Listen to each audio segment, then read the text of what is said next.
খাবার খেয়ে একই পরিবারের ১১ জন অসুস্থ। ঠাকুরগাঁওয়ের হরিপুর উপজেলায় সকালে খাবার খেয়ে একই পরিবারের ১১ জন অসুস্থ হয়ে হাসপাতালে ভর্তি হয়েছেন।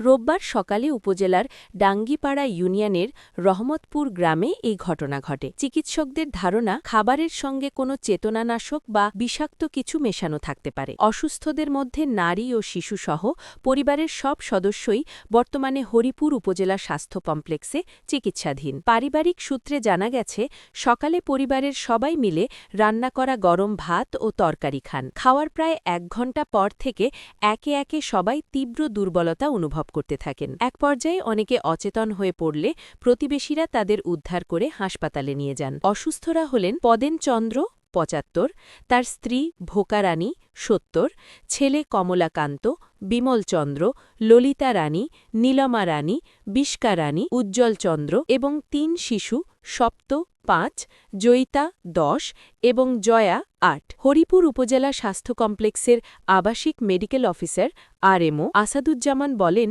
প্রাথমিকভাবে ধারণা করা হচ্ছে খাবারে কোনো চেতনানাশক বা বিষাক্ত উপাদান ছিল, তবে বিষয়টি নিশ্চিত হতে আরও পরীক্ষা ও পর্যবেক্ষণের প্রয়োজন।